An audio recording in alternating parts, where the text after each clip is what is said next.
is the second most popular royal act, if you like. He's the member of the royal family that most people would say, I'd like to have a drink with him. A young royal who has stood out from the rest of the family. Harry is very accessible. He's very cheeky, he's very funny, he plays around with the press, and he's very naughty, and I think Britain adores him. But behind the smiles, Prince Harry has had to face unique difficulties. From his parents' very public marriage breakdown. Harry was very often devastated by what was so public. To losing his mother. He said that no child should ever be made to do what he did. And struggling to find a role for himself. On the right! Quick! March! Tonight, royal experts and insiders lift the lid on Prince Harry's inner turmoil. If you look back over his life, you can see moments where his troubling side has come to the fore. And we reveal how problems of his past led him to his present path. Harry blames the media for the death of his mother. He was determined that they wouldn't do for Meghan what they did for Diana. Living a life of privilege, are some of Harry's issues first world problems? Or has he been expected to suffer in silence in an institution famous for keeping a stiff upper lip? I think he's very warm, I think he's very fun-loving, but I think he's also quite troubled and open about that. He is quite conflicted when it comes to balancing his private and public life, and really always has been. He said he wants to be ordinary. He can't be ordinary. He is a member of the royal family.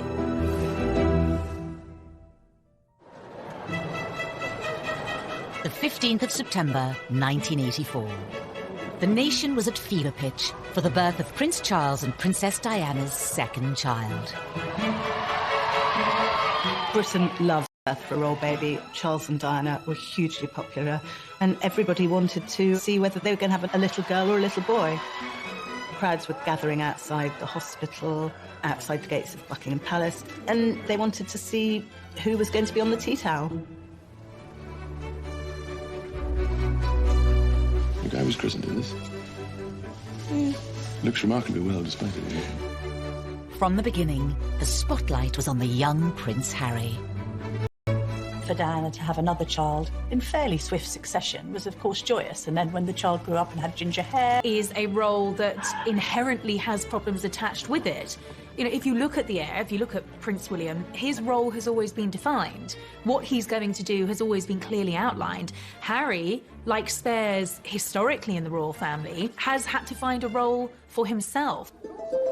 To some, Prince Harry grew up in the shadow of a brother destined for the throne. He was always less than his brother.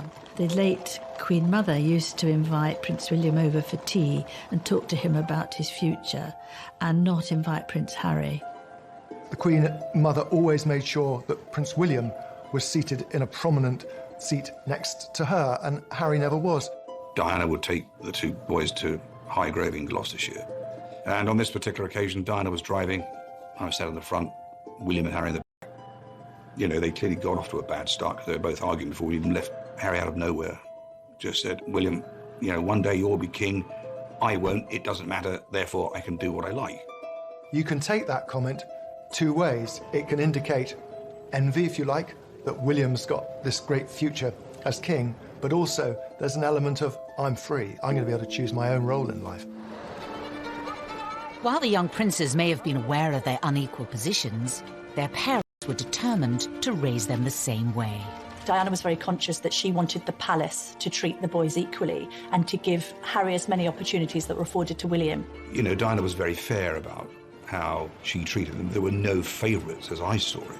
Prince Charles shared Diana's concerns about making sure the boys shared things in their early years, but certainly other more senior members of the family will privately say, well, this is nonsense. I mean, William is the future. All our efforts must go into educating William. It was William who the Queen would invite for lessons in kingship, if you like, when he was at Eton and she was at Windsor Castle.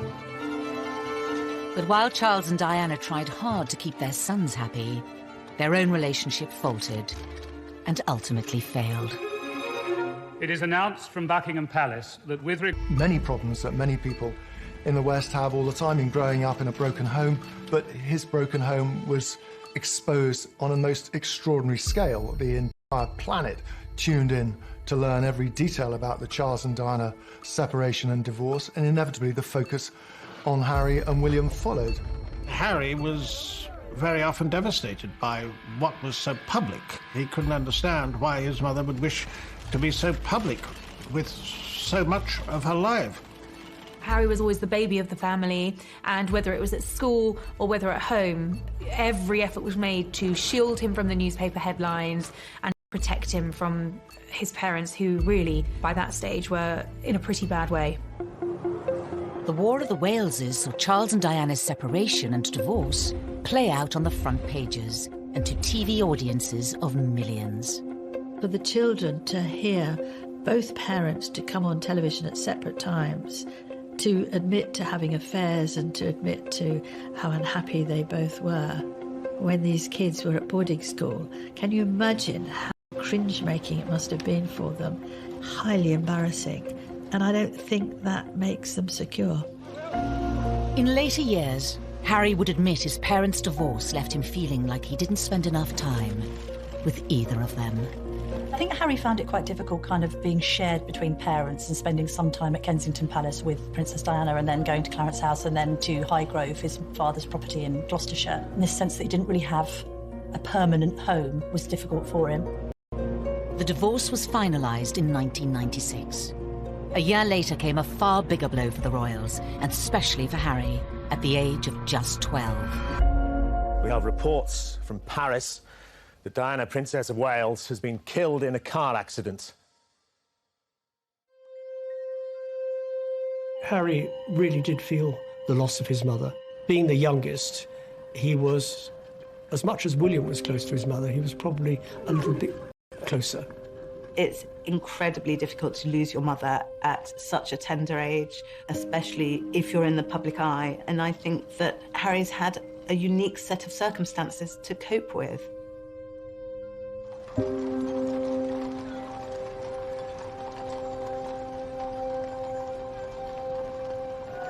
Less than a week after Diana died, her funeral was watched around the world by around 2.5 billion people. I don't think anyone will ever forget the sight of Harry walking behind his mother's coffin, so small, so young, so grief-stricken. But this is part of being royal. This is their duty. I may not necessarily agree with it, but this is what it was, and that must have been very difficult. On a public sleeve. And they were incredibly brave in the way they presented themselves. All around them, people were caterwauling, weeping, wailing, and anybody hearing that would break down. But no, they didn't. Which was actually very selfish of most people, because somewhere in amongst all that national outpouring of grief, the private grief of the boys got lost. Ever since Diana's death, Harry has been in no doubt about who he blames for the tragedy. I think it was inevitable that Harry blamed the press for the death of his mother. In fact, it was much more grey. There were a lot of photographers outside the Ritz Hotel, but both Diana and Dodi chose to go out that evening. Being part of this family and this role and this job, every single time I see a camera, every single time I hear a click, every single time I see a flash, it takes me straight back. So in that respect, it's the worst reminder of her life as opposed to the best. For 2 decades, Harry said very little about losing his mother. But in recent years, he has lifted the lid on the emotional turmoil he's been experiencing. He said that no child should ever have been made to do what he did. The experience of that, the trauma of losing his mother, has culminated in years of personal crises for the prince, something that he's struggled with in adulthood. And I think, having spoken so openly and courageously about the impact that losing his mother had on him, we now do have some understanding on just how much that has shaped him. Harry revealed he had been seeing a mental health professional to help him with his grief. It was a big surprise when Harry came out and said he'd had these mental welfare problems, the fact that he'd sought help, treatment. We learned that it was William who had not forced him, but said, you've really got to get some help here. We also learned that he'd taken up boxing to try and control his aggression, and the aggression was a consequence of his mourning, and he was still dealing with his grief over his mother's death. But it would take nearly 2 decades for Harry to seek help. In the years after Diana's death, the young prince would deal with his troubles in a very different way. The sadness and the grief would make him behave in a very inappropriate way. He had problems with excessive drinking and also problems with drugs.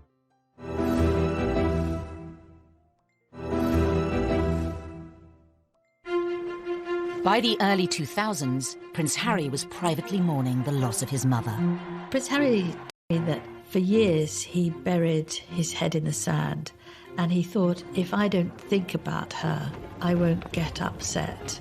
And he did this. He was gaining a reputation. The party prince, the playboy prince, the hard-drinking prince. The first time I ever met Prince Harry, he was at a nightclub. It was the year of his A-levels. He was meant to be at home revising, and he was at the Kensington Roof Gardens, knocking back vodka shots, smoking Marlboro Lights, surrounded by a group of gorgeous blondes. That was Prince Harry. Harry's wilder side had emerged even before reaching his A-levels. A newspaper had been passed details about Harry drinking, being involved in lock-ins in local pubs, and smoking cannabis on occasions too.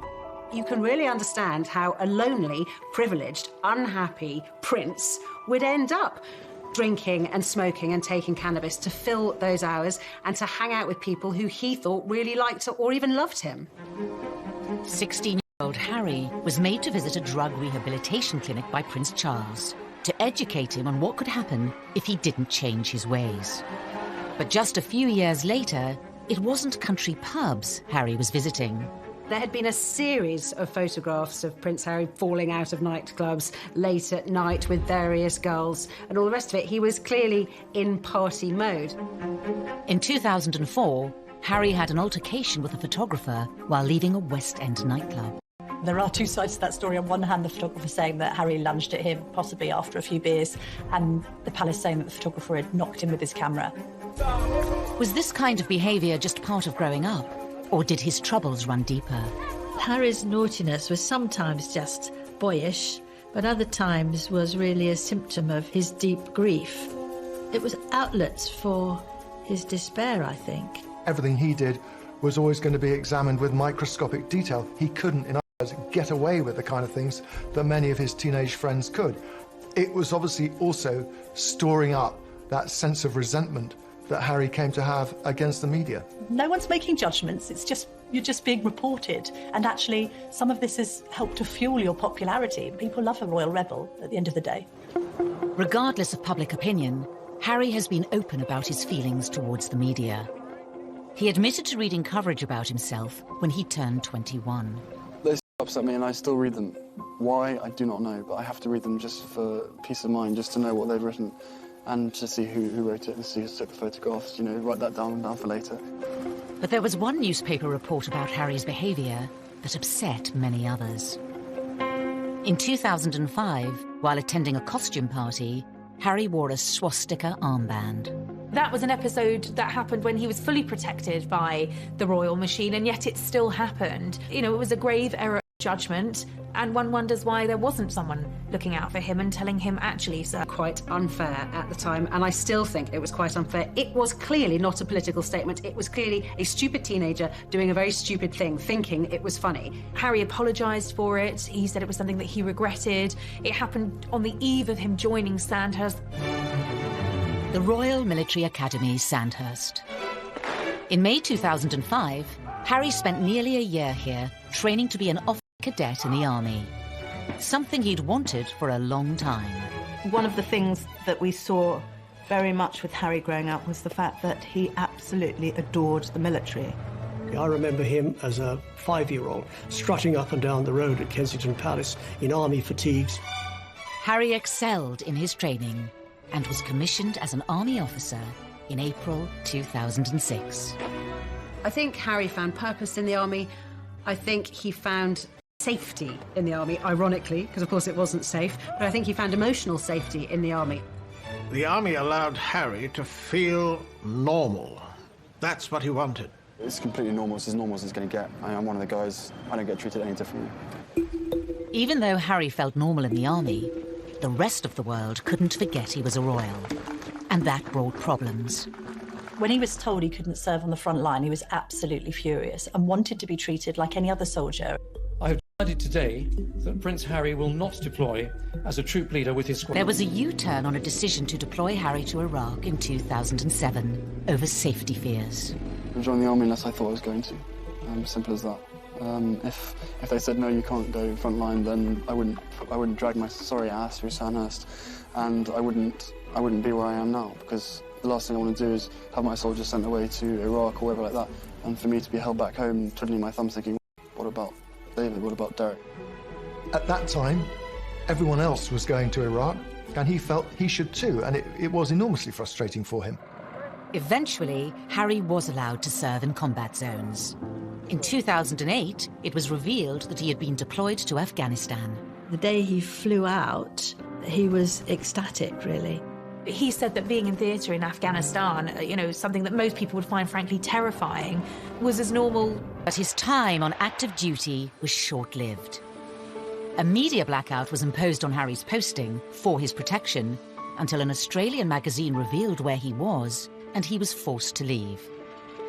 He'd had his opportunity in Afghanistan cut short.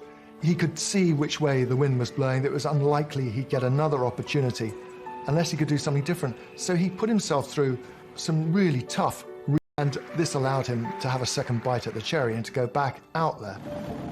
On his second deployment, the media were allowed much more access to Harry. Not that he was happy about it. And so what do you think the public perception of Harry is? I don't know, it fluctuates. It depends on what the media want to write, I suppose. I'm out here doing a job and I really enjoy it. I never wanted you guys to be out here, but there was an agreement made to invite you out on the deal that the media didn't speculate before my deployment. That's the only reason you guys are out here. Harry may not have wanted the cameras there. He did extremely well, but also doing what he was always keen on doing. In January 2013, Harry returned to the UK after a successful deployment. But there were questions over what was next for him. Because of who he was, it was no longer possible for him to pursue that career. And then what happens? He's left really without a job, without a purpose. He was doing something he felt comfortable with. The army, and anybody who has made a career in the army will tell you military is family, and he felt at home. There was camaraderie. And by the time he got out, he was a little bit lost because he really didn't know what to do, and that winds back to the spare. There is no defined role for that spare. Because he certainly wouldn't contemplate an army desk job. He's not the type of person who would fit in to that, and therefore there was a huge question mark. What would he do next? In April 2011, the world watched as the future king of the United Kingdom married his best man. Prince Harry was by his brother's side as William officially settled down. Roger, you call 20 seconds and I request flares and as low as possible. Did he still have some growing up to do? The Americans arrived, all is well in the Empire. It didn't seem then that he was yet quite ready to settle down. Oh, there it is. Yes, Harry was a prince, but he was also a lad who wanted to go out and have some fun. 2012. This hotel, however, it is most unwise to play strip pool. According to the advertisement, what goes on here stays here. In Harry's case, it certainly didn't. Once again, Harry was front-page news for all the wrong reasons. For some, it was Harry the lovable rogue. The tabloids ran the images of him basically stark naked, covering his crown jewels, I think. There was no wrongdoing there. It was a bit of harmless fun. And what's been interesting about Harry is actually quite a few of these episodes have endeared him to the public even more. But Harry was still struggling to reconcile the role he had been given at birth and the man he was becoming. Probably let myself down, let my family down, let other people down, but at the end of the day, I was in a private area and there should be a certain amount of privacy that one should expect. But, it was probably a classic example of me probably being too much army and not enough prince, is a simple case of that. After Harry's second tour of Afghanistan, he found a way to combine being a prince with his passion for the military. Your stories move, inspire and humble us. You prove that anything is possible if you have the will. Welcome to the Games. Welcome to Invictus. He founded Invictus Games, helping disabled and wounded men and women from the services. Discovered when she interviewed prince.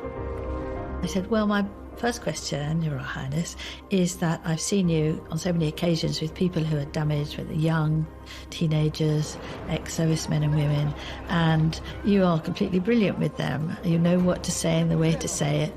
And I wondered whether you were using these occasions to also help yourself with your own mental health issues.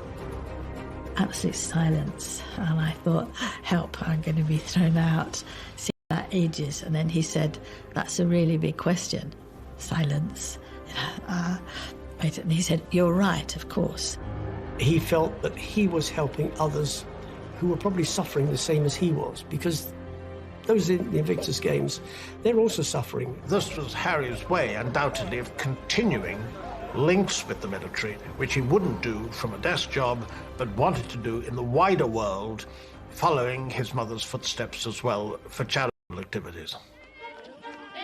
Harry had created an outlet that gave him a purpose and allowed him to help others. But what about his private life? His relationship with his brother was always close. Every year we get closer, and we've even resorted to hugging each other now, after not seeing each other for long periods of time. But he talked about anything, and we understand each other, and we give each other support, and everything's fine. They were two peas in a pod.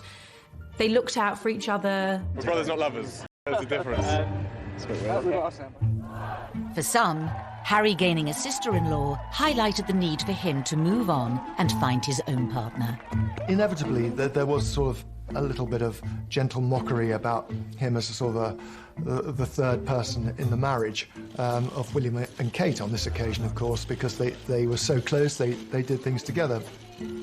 There's just an awkwardness to that scenario, a couple trying to carve their own path as newlyweds, and then a prince who's got a great deal to offer, and which takes precedence, and who's more popular when it comes to the press, and how does that work in tandem? So I think there was always friction in that regard with the three of them. I think what changed things for Harry was William having his own children, and Harry looking on at Kensington Palace where they were neighbours, and thinking that he probably wanted that for himself. It's fantastic to have another addition to the family. I only hope my brother knows how expensive my babysitting charges are. It was always inevitable that Harry was going to want to live his own life. Oh, put some effort in. It's the wizard, never the wand. But for Harry, finding a princess of his own would prove difficult. The first love, Chelsea Davy, the girl that he met in South Africa, who he fell head over heels in love with, she had 8 years to look into the goldfish bowl of royalty and to realise absolutely this wasn't the life for her. He lost Chelsea because she didn't like to be in the spotlight. Harry was disappointed, but he was very much younger, and this was probably his first love, and probably a love that was not going to go anywhere. That was swiftly followed by a relationship with Cressida Bonas, who was a budding actress.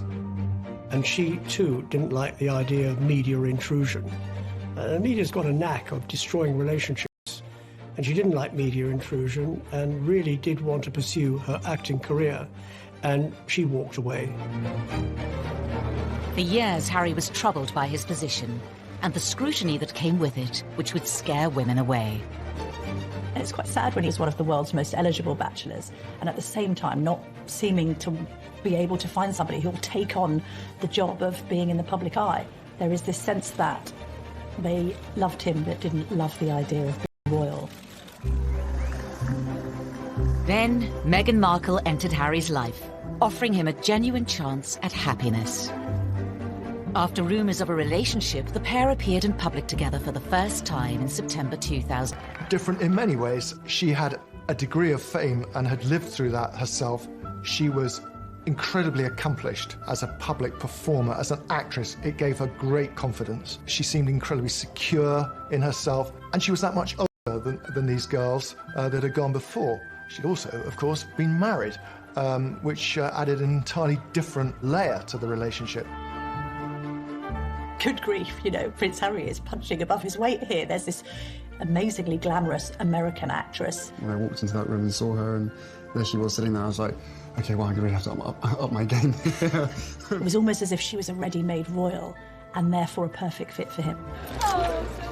In this strong, striking confident woman, there was actually someone who was very capable of handling the pressure and the scrutiny of being in the public eye. That was something that neither of his two girlfriends had been willing to take on. But the scrutiny would soon affect Prince Harry and his new girlfriend.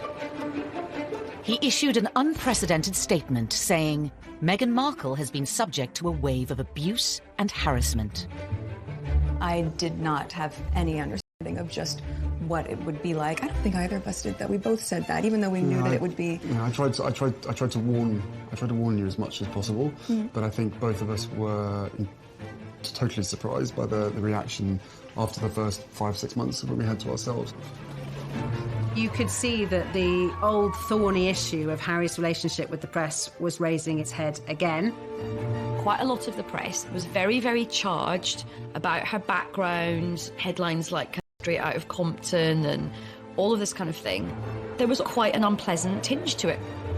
There has been some very negative publicity given, and some of it marginally racist, which is unacceptable. Not everything that was troubling Prince Harry was in print or written by journalists. Horrible, horrible stuff on social media, and I'm sure they weren't scrolling through it all the time, but you will see the stuff. You know, they're modern young royals. Of course they're going to be on social media. This time, though, the relationship survived. Harry asked Meghan to marry him. What we're doing, just roasting chicken and having Trying to roast chicken. Trying to roast a chicken, and it just an amazing surprise. It was so sweet and natural and very romantic. He got on one knee.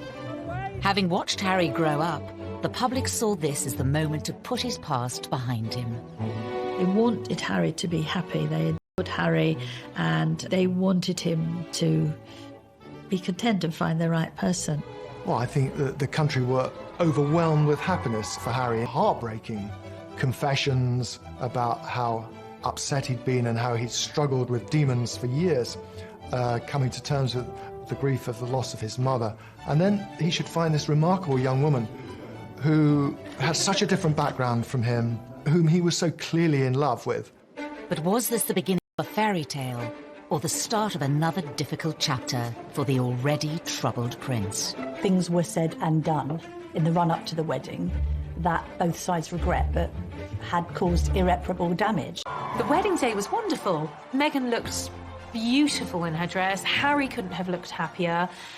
The ceremony itself was so vibrant, it was so new, it was so different, it was so unique to the two of them. And I think it was the start of something very, very happy and very, very special. Nobody can deny that the wedding day itself was sparkling. It was magic. It was like Disneyland. But not long after, Harry was once again facing familiar troubles with the press. The wheels started to come off amid suggestions that the couple had been a bit difficult over the planning of the wedding, and that demands were being made that perhaps weren't quite in proportion with their place in the royal pecking order. He said before the wedding, what Meghan wants, Meghan gets. And I think he defers to her a great deal. She's a very confident, articulate woman who's done very well for herself. But I think she has no idea of the sense of duty, which is understandable because she's never been a member of the royal family. But she won't be confined by protocol. The level of perceived criticism against Meghan is something many say has had a profound effect on Harry. He saw echoes of what had happened with his own mother and thought, I'm going to speak out about it. And I know a lot of the press were very, very angry about this. Lots of people were saying, how dare he have the temerity to break this code, that you would never, ever complain. But unlike other members of his family, Harry has not always observed the royal code of silence. After the birth of his and Meghan's son Archie, he became even more defiant. I will always protect my family, and now I have a family to protect. Everything that she went through and what happened to her is incredibly raw every single day, and that's not being paranoid, that's just me not wanting a repeat of the past. Rather be it a husband, be it anyone, you'd probably be doing exactly what I'm doing as well. I think Harry fears that there will be parallels between his own relationship and that of his mother, and he's very keen to protect Meghan and Archie. I mean, I have the two best guys in the world, so I'm really happy. Harry is so protective of Meghan because of his mother and this idea that he doesn't want any other woman in his life going through what Diana went through. The trouble is with that is he has rewritten history somewhat, because although there was undoubtedly a hounding of Diana, there was also a manipulation of the press. In the eyes of some, criticising the press for criticising them hasn't always been warranted. Meghan flew to New York for a baby shower. Now, nothing wrong with going to a baby shower. That's what Americans do. We don't do it so often in the UK.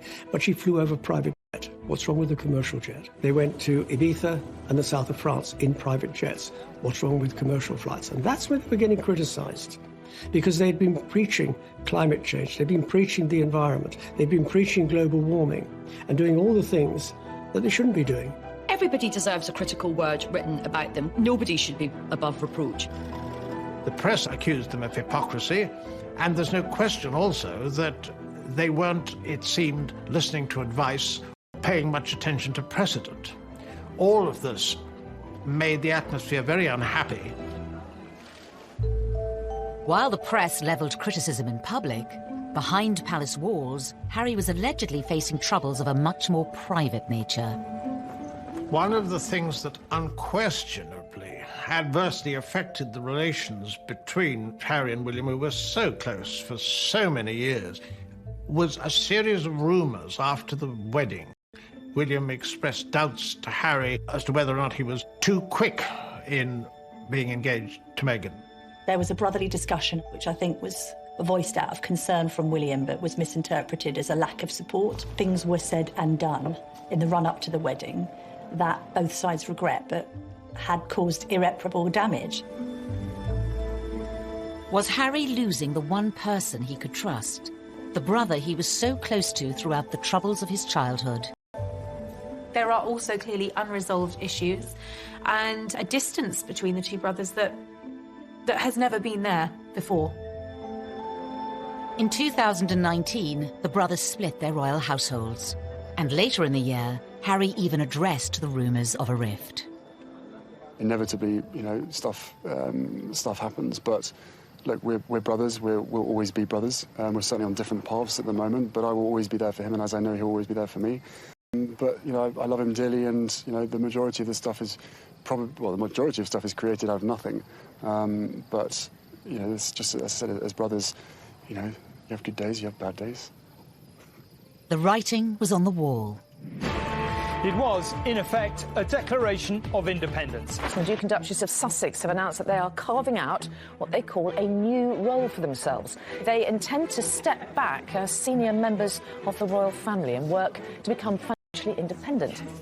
In January of 2020, Harry and Meghan announced they would be stepping down as working royals. Prince Harry and Meghan had been out in Canada over Christmas trying to work out how they wanted to proceed into the future. I think Meghan and Harry decided to step down as working royals because they felt that they were being constrained by the palace system. Once Meghan and I were married, we were excited, we were hopeful, and we were here to serve.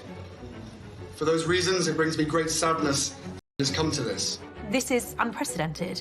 It is an abdication in all but name. It's pretty seismic for the House of Windsor. There was a sense of being hurried about it, and I don't think the Queen, for one, was quite ready for it to come out as it did. After negotiations with the Queen, it was decided Harry and Meghan would lose the title Royal Highness. They would no longer receive royal funds. The official departure date was set for the end of March. But it seemed Prince Harry was keen for the new chapter of his life to begin. Before giving a speech in Edinburgh, Ayesha Hazarika was the first person to introduce the new, titleless Harry to the world. I met him, and what happened was I was going into the room and I was very unsure about what to call him. I mean, his advisor just said, look, just call him Harry. Just call him Harry. And he's made it clear that we are all just to call him Harry. So, ladies and gentlemen, please give a big, warm Scottish welcome to Harry. I turned him from a prince into a commoner. I have that effect on people.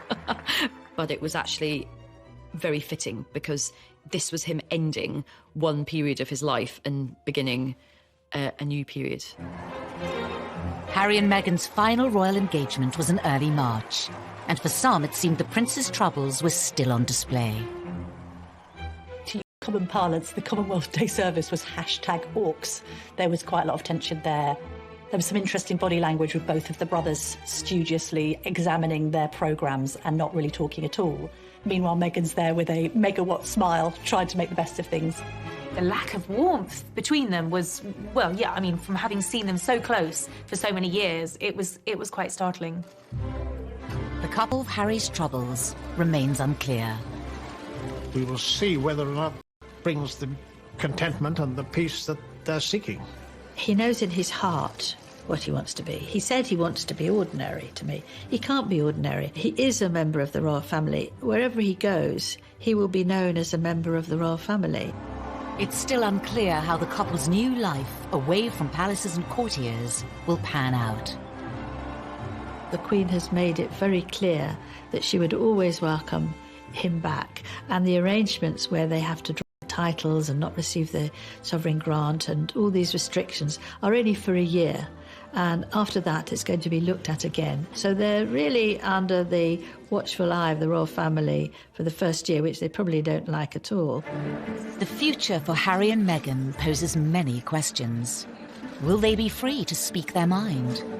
Recently, Harry was caught off guard by Russian comedians in a prank phone call in which he spoke candidly, unaware it was a hoax. I don't mind saying this to you guys. I think the mere fact that Donald Trump is pushing the coal industry so big in America, he has blood on his hands, because the effect that has on the climate and on the island nations far, far away, again, out of sight, out of mind. I think he's definitely going to be off the leash. I mean, I don't get the impression he's going to be sort of gratuitously, confessing all, but there will come a point where I think the lid will get lifted on this whole saga. Despite his popularity with the British public, Harry has long been a troubled prince. Will his dramatic break from the royal family finally allow him the freedom to start a new life and leave his troubles behind? Maybe it'll work for them. Maybe he'll be a much more relaxed and a happier man.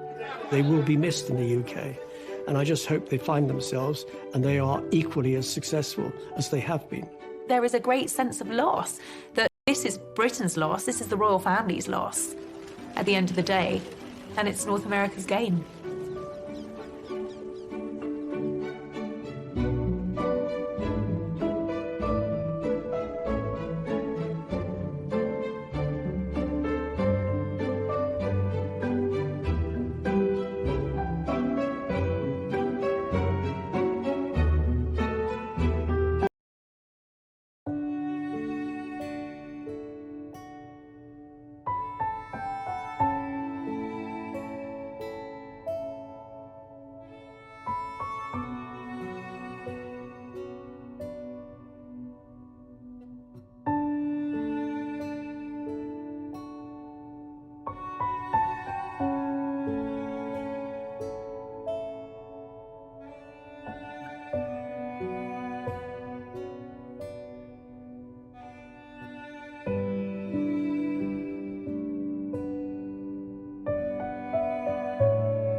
to learn every detail about the Charles and Diana separation and divorce, and inevitably the focus on Harry and William followed. Harry was very often devastated by what was so public. He couldn't understand why his mother would wish to be so public with so much of her life. Harry was always the baby of the family, and whether it was at school or whether at home, every effort was made to shield him from the newspaper headlines and protect him from his parents, who really, by that stage, were in a pretty bad way. The War of the Waleses saw Charles and Diana's separation and divorce play out on the front pages and to TV audiences of millions. For the children to hear both parents to come on television at separate times, to admit to having affairs and to admit to how unhappy they both were when these kids were at boarding school, can you imagine how cringe-making it must have been for them?